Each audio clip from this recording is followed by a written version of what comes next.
제가 길게 하는 것은 적합하지 않다라고 생각을 하고 가급적 압축적으로 말씀드리고자 합니다. 1948년 건국된 대한민국이 이제 오늘 72주년을 맞습니다. 이 72주년을 맞는 대한민국이 어떤 성격의 나라이고 또 대한민국이 갖는 역사적 의의가 무엇인가에 대해서 제게 주어지는 과제라고 생각을 합니다. 우리가 맞서고 있는 혹은 대한민국을 잘못된 방향으로 끌고 가고 있는 세력들에게는 역사는 결코 역사가 아닙니다.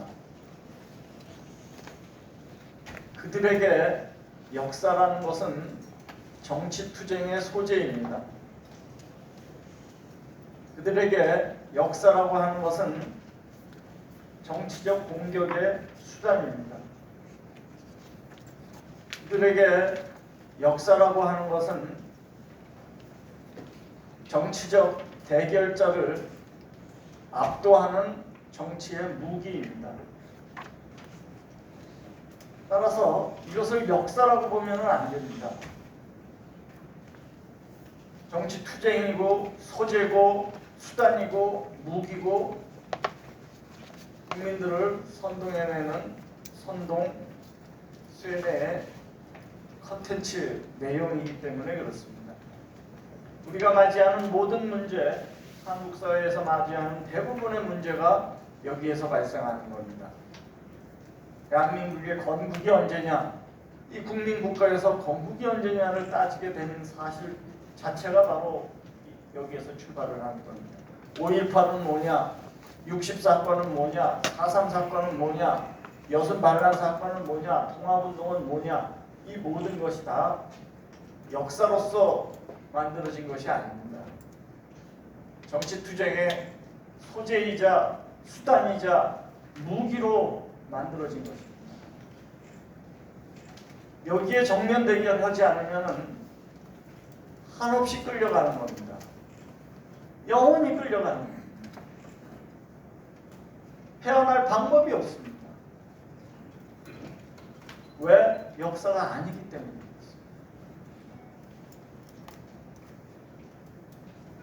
제가 맡겨진 대한민국과 관련해서도 명백한 것이기 때문에 다시 한번 정리하고자 합니다. 우리가 만든 지난 72년의 대한민국이라고 하는 것은 명백하게 수백 년, 수천 년을 끌어온 전근대 봉건 사회의 종결, 그 사회를 종식시키고 만든 대한민국. 이거보다도 더 역사적 분기점이 있을 수가 없습니다. 우리가 만든 대한민국은 군국주의 식민 지배체제를 종결시키고 만든 체제입니다. 이거보다도 더 민족적인 체제가 있을 수가 없습니다. 우리가 만든 대한민국은 전 세계가 갔던 사회주의, 전체주의, 공산주의의 길을 거부하고 만든 나라입니다. 이거보다도 더 의의가 있고 역사적 성격을 갖는 체제가 있을 수가 없습니다. 우리 대한민국은 1948년에 수천 년 내려온 전근대 봉건 사회를 극복하고 식민 군국 체제를 극복하고 대부분의 나라들이 갔던 그 사회주의, 공산주의, 전체주의의 길을 극복하고 만들어낸 위대한 나라입니다. 이거보다도 더 민족적으로 또 세계사적으로 더 위대한 나라가 있을 수가 없습니다. 그럼에도 불구하고 이 건국의 성격과 역사적 의의에 대해서 부정을 하고 폄훼를 하고 혼란을 만들어내고 이게 바로 전체주의 세력의 정치투쟁인 것입니다. 무기인 것입니다. 그 무기에 반드시 정면으로 맞서지 않으면 안 되는 상황에 와 있습니다. 이들의 공격은 크게 두 가지로 나옵니다. 하나는 봉건 조선을 긍정을 합니다. 또 다른 하나는 전체주의 공산사회를 긍정을 합니다. 공전의 양면입니다. 대한민국을 공격하면 이 위대한 나라를 공격하게 되면 반드시 봉건사회와 전체주의 사회와 연대하게 되어 있습니다. 왜? 가는 길이 맞지 않기 때문에 필수적으로 그 길을 가게 됩니다.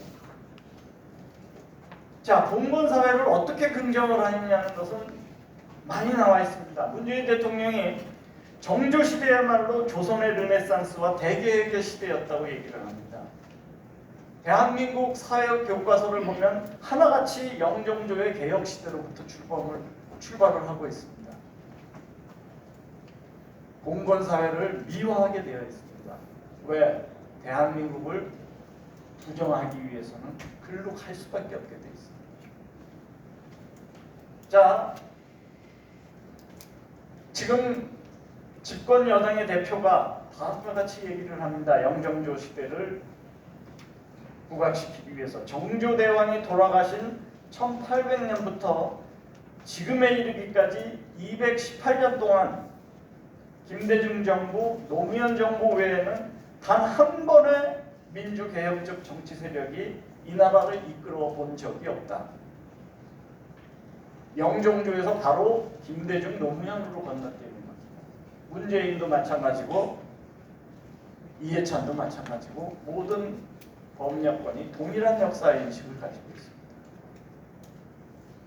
여기에 결정적인 문제는 우리가 만든 대한민국 50년이 사상되어 있다는 얘기입니다. 50년을 건너뛰고 있다는 얘기입니다. 봉건을 극복하고 궁극 식민을 극복하고 공산 전체주의를 극복하고 만들어낸 이 위대한 50년을 건너뛰고 있다는 사실입니다. 그 방식으로 가게 되어 있고, 그렇기 때문에 대한민국 역사를 반칙과 특권의 역사라고 했고, 이 수도 이전 문제도 집요하게 똑같이 나타나는 겁니다. 그때나 지금이나 똑같이 나타나는 겁니다. 뭐라고 얘기했냐면은 노무현 대통령의 발언입니다. 구세력의 뿌리를 끊어내기 위해서 천도가 필요하다고. 다 역사하고 관련이 된 겁니다. 새로운 지배체제를 영구적으로 독점적으로 만들어내기 위해서는 이 역사 프레임을 만들어서 운용을 해야 되고, 그것을 실현시키는 방법 중에 하나도 천도를 얘기하고 있는 겁니다. 대한민국이 서울의 수도를 만들어서 지난 5, 60년간 만들어온 이 나라가 부끄럽다는 뜻입니다. 여러 가지 다른 부끄럽다는 표현은 다른 방식으로도 표현된 것으로 알고 있습니다. 불의의 역사이고 실패의 역사이고 태어나지 않아야 될 역사라고 얘기하는 것이 바로 그 연장선상에 있습니다. 대한민국을 끌고 가는 주도 세력의 역사인식의 기원을 여러 곳에서 살펴보면 이미 40년, 50년 전부터 대한민국을 실패의 역사라고 규정하고 있습니다. 강만길이나 이영이나 수많은 사람들의 1970년대, 60년대, 80년대 저서를 보면 하나같이 대한민국은 실패의 역사라고 일관되게 규정을 하고 있습니다. 그 연장선상에서 오늘의 상황이 있는 겁니다. 그 또 다른 특징 중에 하나는 전체주의 조선을 전체주의라고 얘기하지 않습니다. 독재라고 얘기하지 않습니다. 그 2300만의 우리 민족을 해방시켜야 된다는 대상으로 보질 않습니다. 그들에게도 우리가 누리는 이 자유와 번영의 광복을 만들어줘야 되겠다라고 생각하지 않습니다. 그런 과제인식이 일체 없습니다. 보편가치적 사고를 하지 않고 있기 때문입니다. 오히려 북한의 그런 질곡 같은 체제가 만들어진 것을 대한민국의 보수정부의 탓이다, 미국의 탓이다라고 만들어내는 결과입니다.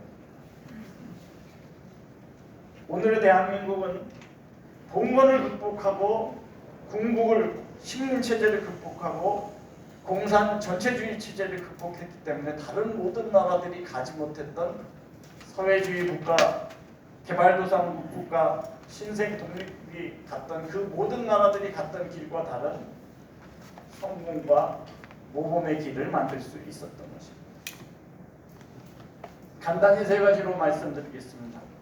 대한민국의 건국은 한반도에 이 땅에 우리 민족에게 자유질서를 확립시켜냈습니다.